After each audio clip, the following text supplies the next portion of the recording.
Good afternoon to all of you. Now we will going to discuss Bank of India Credit Officer GD. Okay, and the today's GD topic is India is ready to be a cashless economy. So, good morning, everyone, and respected sir. As we know, the topic of today is topic. Our today topic is India ready to be a cashless economy or not? So, I have few points in favor or against for Little it. bit So, slow. Vishal, little bit slow. Okay, sir. So first is that as we know that after the demonetization of 500 and 1000 rupee note, the our honorable Prime Minister Mr. Narendra Modi has launched the scheme like direct benefit transfer and in Jan Dhan accounts. So it is in the favor that yes, instead of giving the cash to the needy, they are directly transferring the account in the bank account of those people who are in the need of this scheme. So yes, I think that India is ready to be a cashless economy because there are certain measures taken by our government. But yes, I can also say that there are some because as we can see that still the cash is the major king in the market. Like most of the people use the cash for their transaction. Like even small vendors, like when we go to take vegetables or fruit, people used to prefer cash rather than the digital method. So I think that this is some of the challenges that still people have to face. And other thing is that the people are not so much digital literate these days, so that they can adapt for the like digital currency. So I think there are some challenges in this. So I would like to continue Vishal's thing that India is not yet completely ready for India is not yet completely ready for cashless economy. जैसा कि विशाल ने कहा कि कुछ ऐसे points हैं जो मतलब इंडिया इतना अच्छे से नहीं अडॉप्ट कर पाया है फिलहाल, जिसमें सबसे पहले आता है रिसोर्सेज और connectivity, specially in rural areas. जैसा कि हम देखते हैं अभी इलेक्ट्रिसिटी भी पूरी तरीके से नहीं पहुंची है. एंड अगर जो भी कैशलेस का जो भी होता है वो इंटरनेट कनेक्टिविटी पे बेस्ड है काफी चीजें. अगर इंटरनेट कनेक्टिविटी और ये सब नहीं पहुंचेगी रूरल एरियाज में तो इंडिया कंप्लीटली नहीं कर पाएगा कवर कैशलेस इकोनॉमी को. And second thing is awareness, जो कि काफी कम है क्योंकि काफी लोगों को बहुत डर लगता है. उनको लगता है कहीं उनके साथ कोई फाइनेंशियल फ्रॉड ना हो जाए, जो कि आजकल काफी चल भी रहा है. तो इसी के साथ साथ इंडिया को एक स्ट्रॉन्ग सिक्योरिटी बेस्ड सिस्टम भी डिजाइन करना चाहिए, इस बारे में भी सोचना चाहिए, ताकि लोगों का जो ट्रस्ट है वो और बिल्डअप हो और वो ज्यादा से ज्यादा कैशलेस इकोनॉमी की तरफ आगे बढ़े. I totally agree with you, Rohan and Vishal, both of you.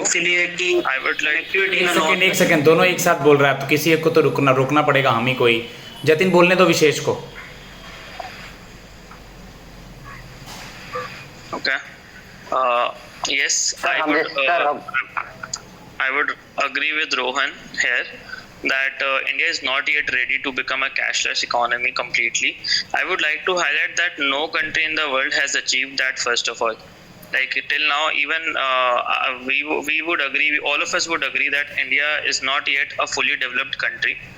And even the developed nations have not yet achieved the status of a cashless economy. US has like 41%, only 41% people prefer cashless transactions. In Sweden, it was recently mentioned that in Sweden only 3% people are now using cash for transactions. So even Sweden is only at 97% right now. I would like to say that India, yes, like Rohan mentioned, that digital security is one of the biggest point that India faces today. Because of that, completely going cashless is not yet achievable.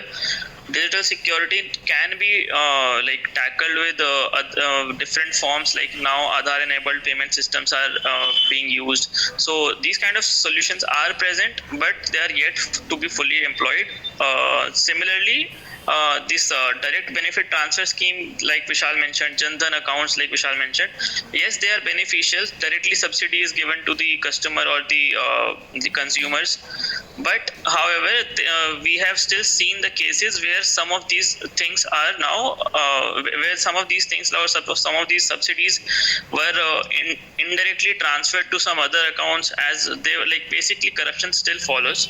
And to complete until the corruption and security is completely removed, like corruption is completely removed and security is completely enabled, I don't think India can become a completely cashless economy. एक बार शुभम को बोलने देते हैं। अगर एक एक विशेष second guys, एक बार शुभम को बोलने देते हैं। Sir, may I?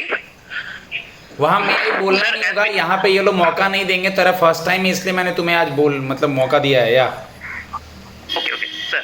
As we know that India is a developing country, but nowadays India is more and more achieve economic and digitally performance very well. Like I can speak in only in Hindi. Sir जैसे कि हम लोगों की government भी बहुत सारी initiative ले रही है, लाइक यूपीआई, जो कि एक बहुत ही अच्छा हम लोगों को आज के टाइम में देखने को मिलता है, जिसकी वजह से बहुत ज्यादा डिजिटल पेमेंट हो रहा है। लास्ट ईयर सीबीडीटी आरबीआई ने लॉन्च किया, central bank digital currency pilot project पे लॉन्च किया गया, बट ये भी एक बहुत ही अच्छा अचीवमेंट है हम लोगों के लिए कि इन फ्यूचर हम आगे चल करके अपनी इकोनॉमी को पूरा कंप्लीटली कैशलेस कर सकते हैं। तो मेरे अनुसार हम लोगों अभी आज इस प्रेजेंट कंडीशन में हम लोग इस लायक नहीं है कि अभी हम लोग कैशलेस इकोनॉमी की तरफ बढ़ पाए। हाँ, बट आने वाले 10-20 साल में हम लोग ऐसा कर सकते हैं। सर हम हमारे डेली पर्पज के लिए जब हमको कुछ चाहिए तो हम उसके बदले हमको कुछ देना पड़ता है। पहले जमाने अगर आपको चावल चाहिए तो आपको गेहूं देना पड़ता था, फिर ये कॉइन में कन्वर्ट हुआ, That's called barter system. Cash and coins, that's called barter system, commodity for commodity. Then हमको कॉइन देना पड़ा, फिर कैश एंड कॉइन, और फिर अभी रिसेंटली 2016 डिमोनेटाइजेशन के बाद ये ऑनलाइन ट्रांजैक्शंस को प्रमोट किया जाए। अब आरबीआई पिछले साल ही सीबीडीसी जो एक पायलट प्रोजेक्ट है वो लॉन्च कर रहा है, and to some extent I think we are ready to become a cashless economy, but there are some hurdles in it. Like there are कुछ मेरे फ्रेंड्स ने कुछ पॉइंट ऐड किए थे कि रूरल एरियाज में उतने अवेयर नहीं है, उतने इलेक्ट्रिसिटी नहीं है, which I that agree, and I also want to add one point. Sir जो हमारे ओल्डर जनरेशन है लाइक 50-60 प्लस, वो यूपीआई को अडॉप्ट करने में, ऑनलाइन ट्रांजैक्शन को अडॉप्ट करने में थोड़ा हिचकिचा रहे हैं, क्योंकि उनको उतना अवेयरनेस नहीं है। वो डर रहे हैं कि उनके साथ कोई स्कैम होना जाए, क्योंकि a security threat is also there, and lack of literacy, we call lack of literacy or lack of awareness. lack of awareness is also there, and which I think government is working on, and that's why they in bank they promote UPI. They told customers you should open UPI, and it is easily transferable money. You can send anywhere in India, whichever amount you need, you can send wherever you need. And that's why I think really जैसे कि sir government ने काफी कुछ किया ही है, demonetisation से लेकर जनधन से लेकर डीबीटी, यूपीआई, आधार अनेबल पेमेंट, आईपीएस, आरटीजीएस भी अब पूरे होने लगा है, वो 24/7 हो गया है। तो सर ये सब पुश गवर्नमेंट धीरे धीरे दे रही है। सर ऐसे ही धीरे धीरे पुश देगी तब जाके हम एक इफेक्टिव कैशलेस इकोनॉमी में आएंगे। कैश इकोनॉमी अलग है सर, इफेक्टिव आना अलग है, कि हम वापस उस चीज में न चले जाए। तो जाते हैं धीरे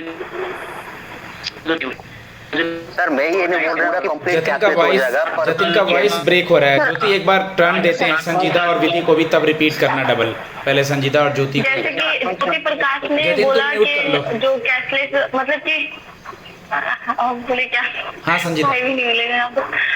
ओके, जैसे ज्योति प्रकाश ने बोला कि जो फर्स्ट स्टेप गवर्नमेंट का था वो डिमोनेटाइजेशन था, जिस टाइम वो 2016 में 100,000 और 500 रुपीज नोट का जो डिमोनेटाइजेशन की थी, वो पहला स्टेप था डिजिटाइजेशन को बढ़ावा देना, एक तरह से कैशलेस इकोनॉमी करना, क्योंकि जो वो फेक मनी या फिर जो ब्लैक मनी सब होते हैं सबको कम करने के लिए। और जैसे अभी रिसेंट में आरबीआई ने ई रूपी लेके आया है, जो एक तरह से वो तो पूरी तरह से कैशलेस ही है, ट्रांजेक्शन करते हैं हम लोग, जो फिजिकल करेंसी हम लोग खुद अपने पास रखते हैं तो वो उसको रिप्लेस कर देगी पूरी तरह से। तो और वो जैसे कि वॉलेट में ही होगा, हम लोग एक दूसरे को ट्रांसफर कर सकते हैं वॉलेट टू वॉलेट। और जैसे कि इन्होंने कहा कि हाँ मतलब कि रूरल एरियाज में थोड़ा लैक ऑफ लिटरेसी है और इंटरनेट कनेक्टिविटी भी काफी मतलब वीक है, तो आरबीआई को या गवर्नमेंट को इस चीज को बहुत ज्यादा मतलब फेस करना पड़ेगा, उन लोग को अच्छे से अवेयरनेस देना पड़ेगा इन सब चीजों के बारे में।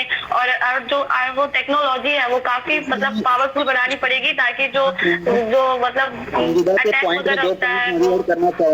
अभी ऐड करना, विशाल वेट करो, विशाल वेट करो, अभी ऐड करना। पहले इन लोग को ही बोल लेने दो एक बार ये विधि वगैरह को। जो मिसयूज वगैरह होता है तो ये सब चीजों से ना हो, आरबीआई को थोड़ा सा बहुत ज्यादा फेस करना पड़ेगा चैलेंजेस, और अपनी टेक्नोलॉजी को काफी पावरफुल बनाना पड़ेगा। बिल्कुल याद रखो, ऐड करना। सर मैं एक और पॉइंट ऐड करना चाहूंगा कि इसी में हाँ नहीं बोलिए नहीं विधि जी बोलिए। विधि चांस ढूंढना पड़ेगा, ऐसे चांस नहीं मिलेगा। हेलो, अगर डिजिटल इकोनॉमी की बात करें तो सर एक स्टेट का जो डिसीजन होता है वो भी बहुत बड़ा मैटर करता है, क्योंकि जैसा कि अभी हम लोगों ने रिसेंट में देखा था कि केरला एक ऐसा स्टेट बन गया जहां पे 100% फाइबर ऑप्टिक नेटवर्क लग चुका है और वहां पे 100% इंटरनेट कनेक्टिविटी है। तो ये पहला स्टेप है डिजिटल इकोनॉमी के लिए जिसके थ्रू आप पेमेंट कर सकते हो। तो केरला ने ये करके दिखाया है और इंटरनेट अचीवमेंट को डिजिटल बैंकिंग में अपने आप को सबसे टॉप पर रखा है। वो 100% डिजिटल बैंकिंग ई बैंकिंग का या ई गवर्न स्टेट बन चुका है 100 तरीके से। तो मेरा ये मानना है कि सर कि इसमें मतलब किसी भी अगर स्कीम की बात करते हैं तो एक स्टेट का कंट्रीब्यूशन या स्टेट गवर्नमेंट का कंट्रीब्यूशन बहुत मैटर करता है, अपार्ट फ्रॉम सेंट्रल गवर्नमेंट जो भी इनिशिएटिव ले रही है उसके अलावा। तो मुझे ये ऐड करना था। सर मैं एक और पॉइंट ऐड करना चाहूंगा कि इंडिया में मंथ के बाद यूपीआई के ट्रांजैक्शन भी बढ़ रहे हैं और amount of UPI transaction increasing month by month. I think in May it was somewhat around 1.45 lakh, and in June it was around 1.56 something. So people are also want to transact money in online. Now also they just feel safe in UPI.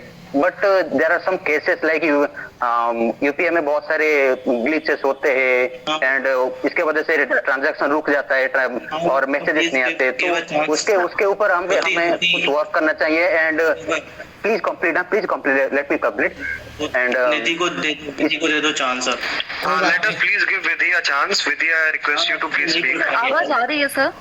आवाज आ रही है? Yeah, you are audible. आवाज Please go on. हमेशा आ रही है, लेकिन तुम बोलोगी नहीं तब तक कैसे आवाज तो शुरू से आ रही है तुम्हारी। सर मुझे लग रहा है सर मेरी आवाज ब्रेक हो रही सर इसका। नहीं, तो बिल्कुल बोलता है क्लियर तो आवाज आ रही है। तब जाता है। नारी लोग इतना तेज। सर मैं एग्री करती हूँ सबसे, जैसा सर ज्योति ने बोला है कि सर हमारे यहाँ पे लिटरेसी कम है। जो सर 50+ जो लोग हैं सर उन लोग इस चीज़ से बहुत ज़्यादा डरते हो सर। एक मैटर ये भी करता है सर, सब लोग को ये डर रहता है कि हमारा पैसा यहाँ वहाँ ना हो जाए, क्योंकि सिक्योरिटी इतनी ज़्यादा नहीं है हमारे इंडिया में। तो सर उस चीज़ के ऊपर काम करना बहुत ज़्यादा ज़रूरी है, क्योंकि सर जब तक सब लोग सेफ फील नहीं करेंगे यूज़ करने में, तो सर जब तक तो मैं संजीदा के पॉइंट में यही ऐड करूंगा कि पेमेंट की बात जैसे पूरी तरह से कैशलेस इकोनॉमी नहीं हो पाएगा। यार बोलने तो दो। विशाल रुक जाओ यार, उसको बोल लेने दो यार। क्या कर रहे हो? जैसा सर सोन सर ने बोला कि हमारा इनिशिएट बहुत ज़्यादा आगे हो रहा है सर, डिमोनेटाइजेशन के टाइम से बहुत ज़्यादा आगे हो रहा है कैशलेस इकोनॉमी। तो सर इंडिया में सर भीम भी आया है, यूपीआई भी आया है, सीबीडीसी भी अभी आ रहा है। तो सर अगर ऐसे इनिशिएटिव्स सर लाती रहेगी अगर आरबीआई गवर्नमेंट ऑफ इंडिया, तो सर ये बहुत जल्दी हमें ये देखने को मिल जाएगा कि इंडिया हमारी पूरी तरह से कैशलेस इकोनॉमी हो जाएगा सर। पर सर इसके लिए मेन चीज़ यही है कि सर रूरल एरियाज़ में भी सर इसके बारे में अवेयरनेस फैलाई जाए, अवेयरनेस दी जाए, लोगों को बताया जाए कि ये होता क्या है, कैसे वर्क करता है सर। That's it, sir. तो संजीदा के पॉइंट में ऐड करना चाहूंगा, जैसा उसने कहा कि लोग डरते हैं सिक्योरिटी मेजर से कि हमारा पैसा इधर से उधर ना हो जाए। तो एक बात इसमें मैं और ऐड करना चाहूंगा कि आरबीआई ने अभी ये कहा है कि सभी बैंकों को कि अपने अपने बैंक अपने ओम्बड्समैन लगाएं, जिससे कि ये जो पैसा है जो ऑनलाइन ई ट्रैकिंग है कि आप जो भी पैसे ट्रांसफर करते हो वो एक पर्टिकुलर अकाउंट पे जाए। और अगर फिर भी ये नहीं है, मतलब ये प्रॉब्लम अगर इशू रहती है, तो आप आरबीआई के ओम्बड्समैन जाके अपनी कंप्लेन रेज कर सकते हैं, जिसके तहत आपको 1 मंथ के अंदर अंदर आपकी प्रॉब्लम्स का जो ग्रीवियंस है उसका रिड्रेसल आपको मिलेगा। तो ये आरबीआई ने डायरेक्ट किया सभी बैंकों की कि आप सभी बैंकों की अपना अपना ओम्बड्समैन अपने अपने पर्टिकुलर बैंक का सेटअप करें। तो मेरा मानना ये एक सोल्यूशन हमारे पास ऑलरेडी आ चुका है कि अब किसी एक पर्सन को ये डर नहीं लगेगा कि मेरा पैसा इधर से उधर ट्रांसफर हो। अगर हो जाता है तो वो वापस से उसके अकाउंट में विद इन फ्यू डेज और फ्यू वीक्स में आ जाएगा। इस चीज को भी बहुत ज़्यादा टाइम लेगा एक ना बार सर। जतिन को बोलने दो, उसका उस समय नेटवर्क इशू था, वो नहीं बोल पाया था। एक बार टाइम लेगा, लेकिन ये एक सिक्योरिटी पर्पस है कि अब ये फ्लॉ नहीं रह गया है, हमारी जो कैशलेस इकोनॉमी फ्लॉ नहीं रह गया है। विशाल, एक बार रुको। बताया कि ओम्बड्समैन वाली स्कीम ओम्बड्समैन वाला जैसे विशाल ने बताया, पर इसको भी सर अभी क्या है कि इतना ग्राउंड लेवल पे नहीं है। जैसे मैं एडुकेटेड हूँ पर मुझे भी प्रोसेस पता नहीं है कि कैसे वहां तक जाना है, तो जब सब मुझे ही नहीं पता है अच्छे से, तो एक एजेड पर्सन को तो आप भूल ही जाओ कि वो कैसे करेगा। तो सर इसको भी थोड़ा इतना लिबरल बनाना पड़ेगा कि डायरेक्ट उन लोगों के हाथ में मिले वो चीज, तभी वो चीज हो सकती है। I agree with Jatin's point. Main motive ये है, लेकिन हमें इसको इम्प्लीमेंट करने में एक कदम आगे देना पड़ेगा सर, कि हम लोग इसको इम्प्लीमेंट सक्सेसफुली करा सके। ये एक बार रोहन का पॉइंट बताइए आप अपना। सर मैं जतिन की बात से मैं एग्री करता हूँ, और जो उसका मेन जो मुझे उसकी बात का वो मतलब समझ में आ रहा है वो ये है कि हमें सबसे ज्यादा ग्राउंड लेवल पे फोकस करना चाहिए। जैसे कि ग्राउंड लेवल पे हमें इनिशिएटिव चलाने चाहिए जिससे कि लोगों में अवेयरनेस फैले, क्योंकि फर्स्ट स्टेप यही होगा। आरबीआई का ओम्बड्समैन स्कीम, क्योंकि इंडिया में हर स्टेट में और हर सिटी में ओम्बड्समैन नहीं है, बहुत कम है, जिसका एक नया एक ऑल्टरनेटिव निकाला गया है कि आप ऑनलाइन कंप्लेंट भी कर सकते हैं। बट इसके लिए भी उन लोगों को पता होना चाहिए, लोगों को, कि उनके पास क्या क्या रिसोर्सेज हैं, क्या क्या उनके पास आजकल आज उनके पास उनको कितने सारा लीगल एडवाइजरीज मिल चुकी हैं, कितनी लीगल उनके पास सपोर्ट हो चुका है। इस वजह से सबसे ज्यादा जरूरी और इम्पोर्टेंट है कि लोगों में अवेयरनेस फैलाई जाए। Sir, RBI recently launched 75 digital banking units in India that will promote हम नहीं बोल रहे हो तो म्यूट करके रखो, उस तरह इको होता है। जो नहीं बोल रहे हैं म्यूट करके रखे। Shubham Dubey. Sir, RBI recently launched 75 digital banking units in India that will promote more online transactions, and that will also try to secure online transaction. So this is a step towards a cashless economy, and our government is trying to achieve that. But I think there are some hurdles, but I think time by time we can pass those hurdles, and it will become a cashless economy. Okay, who want to overall conclude? जैसे कि awareness की बात है, I'd like to conclude the GD that we all have discussed the pros and cons, what are the challenges we have to face, or whatever benefits we are taking of this digital currency. So yes, still there are many challenges, but government and banks both are taking various steps to make this digital economy and digital cash transactions in a very easy way. So I think yes, there are certain challenges, but the steps are taken by the government. So I hope that this will lead to the digital economy within upcoming 4 to 5 or 10 years. Okay, Thank you. विशेष और रोहन कुछ बोलना चाह रहा था। Sir मैं यही exact same sentence use कर रहा था, बट अब मैं यहाँ पे एक्चुअली ऑनलाइन में यही होता है ना, लैग हो जाता है। तो मैंने बोला, बट उससे पहले उसके साथ साथ विशाल ने बोला, तो फिर किसी एक को रुकना ही था। मुझे Anyway, मैं डाउट है, conclude कर रहा था एक्स्ट्रा पॉइंट ऐड करने की बजाय।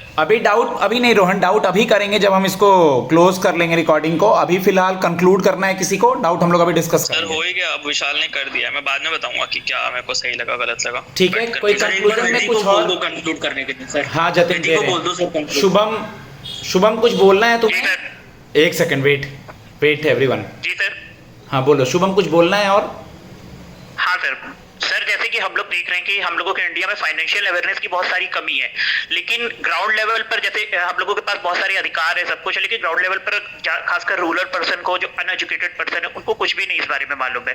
तो जैसा हम लोगों के टाइप में ये देश में हम लोगों के चुनाव जब होते हैं, तो ईवीएम के लिए और अन्य चीजों के लिए जिस प्रकार से हम लोगों के ग्रामीण क्षेत्रों में भी लिटरेसी बढ़ाई जाती है, लोगों को ईवीएम यूज करने, इन सब चीजों के बारे में बताया जाता है, तो उतने ग्राउंड लेवल पे अगर बैंकिंग सुविधाओं के बारे में बताया जाए तो ये बहुत ही अच्छा एक इनिशिएटिव होगा, जिससे हम लोगों के अनएजुकेटेड पर्संस भी बैंकिंग सुविधाओं के ऊपर और उनकी सिक्योरिटी के ऊपर विश्वास कर पाएंगे।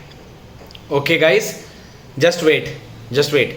Okay guys, now I am going to stop this recording. Okay, if anybody is interested for the GD and mock, my number is 7503235358. Now I am going to give the feedback to the students. Okay.